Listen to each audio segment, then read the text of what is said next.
ಒಳ್ಳೆಯ ಸಂಸ್ಕಾರ. ಸತತವಾಗಿ 2 ಬಾರಿ ಯಾರಿಗೂ ಕಾಲ್ ಮಾಡಬೇಡಿ. ನಿಮ್ಮ ಕರೆಯನ್ನು ಅವರು ಸ್ವೀಕರಿಸದಿದ್ದರೆ ಈ ಸಮಯದಲ್ಲಿ ಅವರಿಗೆ ಬೇರೆ ಕೆಲಸವಿದೆ ಎಂದು ಭಾವಿಸಿ. ನಿಮಗಿನ್ನೂ ಮದುವೆ ಆಗಿಲ್ಲವೇ ಅಥವಾ ನಿಮಗೆ ಮಕ್ಕಳು ಇಲ್ಲವೇ? ಈ ತರಹದ ವಿಚಿತ್ರ ಪ್ರಶ್ನೆಗಳನ್ನು ಯಾವತ್ತಿಗೂ ಯಾರಿಗೂ ಕೇಳಬೇಡಿ. ಹಿರಿಯರು ಅಥವಾ ಕಿರಿಯರು ಯಾರೊಂದಿಗಾದರೂ ಒಳ್ಳೆಯವರಾಗಿರಿ. ನಿಮಗೆ ಯಾರಾದರೂ ಹೋಟೆಲ್ಗೆ ಊಟಕ್ಕೆ ಕರೆದುಕೊಂಡು ಹೋದಾಗ ಎಂದಿಗೂ ನೀವು ಆರ್ಡರ್ ಮಾಡಬೇಡಿ. ಬದಲು ನಿಮಗಾಗಿ ಅವರಿಗೆ ಆರ್ಡರ್ ಮಾಡಲು ಹೇಳಿ. ಒಬ್ಬೊಬ್ಬರದು ಒಂದೊಂದು ದೃಷ್ಟಿಕೋನ. ಒಂದು ಕಡೆಯಿಂದ ಬರುವ ಜನರಿಗೆ 9 ಎಂದು ಕಾಣಿಸಿದರೆ ಇನ್ನೊಂದು ಕಡೆಯಿಂದ ಅದು 6 ಎಂದು ಕಾಣಿಸುತ್ತದೆ. ಜನರೊಂದಿಗೆ ಮಾತನಾಡುವಾಗ ಅವರ ಮಾತನ್ನ ಹೇಳಲು ಅವಕಾಶವನ್ನ ಮಾಡಿಕೊಡಿ.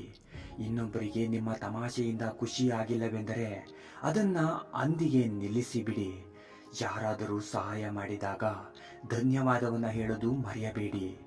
ಯಾರೊಬ್ಬರ ವೆಯ್ಟ್ ಬಗ್ಗೆ ಕಾಮೆಂಟ್ ಮಾಡಬೇಡಿ. ದೇವರ ದೃಷ್ಟಿಯಲ್ಲಿ ಎಲ್ಲರೂ ಸಮಾನ. ಯಾರಾದರೂ ತಮ್ಮ ಮೊಬೈಲಲ್ಲಿ ಫೋಟೋ ತೋರಿಸಲು ಕೊಟ್ಟಾಗ ಲೆಫ್ಟ್ ಸೈಡ್ ಸ್ವೈಪ್ ಮಾಡಬೇಡಿ. ಯಾಕಂದ್ರೆ ಮುಂದಿನ ಫೋಟೋ ಅವರಿಗೆ ತುಂಬಾ ಮುಖ್ಯವಾಗಿರಬಹುದು. ನಿಮ್ಮೊಂದಿಗೆ ಯಾರಾದರೂ ಮಾತನಾಡುವಾಗ ಫೋನ್ ನೋಡಬೇಡಿ.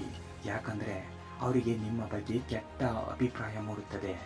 ಎಂದಿಗೂ ಅಪೇಕ್ಷಿಸಿದ ಸಲಹೆ ನೀಡಬೇಡಿ. ಅವಶ್ಯಕತೆ ಇದ್ದರೆ ಮಾತ್ರ ಸಲಹೆಯನ್ನ ಕೊಡಿ.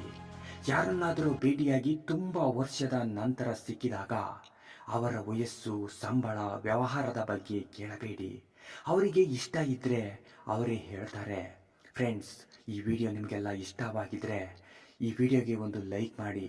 ಇದೇ ರೀತಿಯಾದ ಹೆಚ್ಚಿನ ವಿಡಿಯೋಗಳಿಗಾಗಿ ನಮ್ಮ ಚಾನಲ್ಗೆ ಸಬ್ಸ್ಕ್ರೈಬ್ ಮಾಡೋದನ್ನು ಮರಿಬೇಡಿ. ಮುಂದಿನ ಒಂದು ಹೊಸ ವಿಡಿಯೋದೊಂದಿಗೆ ಮತ್ತೆ ಸಿಗೋಣ. ವಿಡಿಯೋ ನೋಡಿದ್ದಕ್ಕೆ ಧನ್ಯವಾದಗಳು.